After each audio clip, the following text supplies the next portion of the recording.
Thank you for calling Telehealth Ontario. Merci d'avoir appelé Télésanté Ontario. If this is an emergency, please hang up and call 911 or the emergency number for your community. If this relates to a poisoning, please call the Poison Control Center. S'il s'agit d'une urgence ou bien de... Just lovely. Call your Poison Control Center for poisoning. There's over 50,000 poisonings per year in this province. 28,000 of them are children. This is what the Poison Control Center says to do.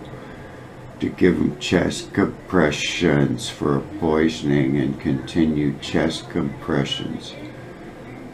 This is Margaret Thompson. She's the director of the Ontario Poison Control Center. I've got a letter from her. And then we've got the Ministry of Health's webpage. These are the signs of any poisoning. Patients in a coma, slow breathing, unresponsive, Cheyne-Stokes respiration, cyanotic, and pinpoint pupils. And then this is what the Ministry of Health teaches you what to do. You don't shake people at the shoulders, you find them down. You pinch them or sternum rub. Might be a spine injury. Anyway, give chest compressions, no depth.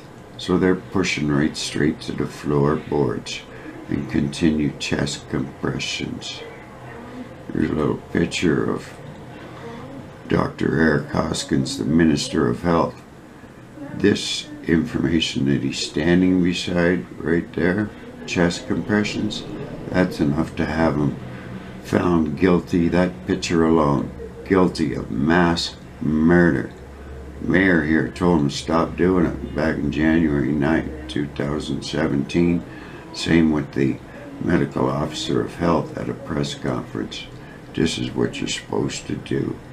Any respiratory emergency, which there's hundreds of causes, and they all mimic drug overdose.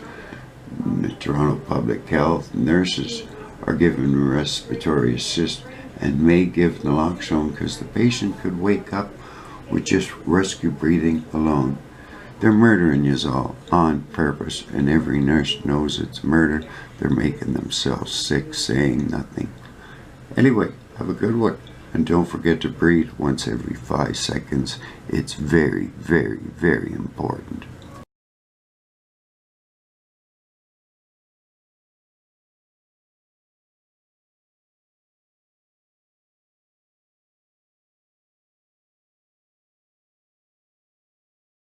Prepared. They all have naloxone.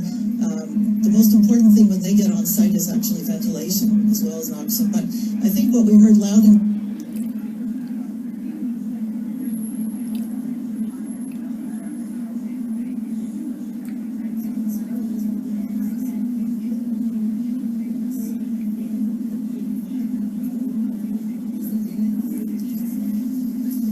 well, we were told today that, for example, because that precise example was used as to whether other first responders should have naloxone, and it was said that that was not the case, that the priority, for example, when the fire department are often the first to arrive, should be on ventilation, as Dr. Yaffe just said. But let me just say this about the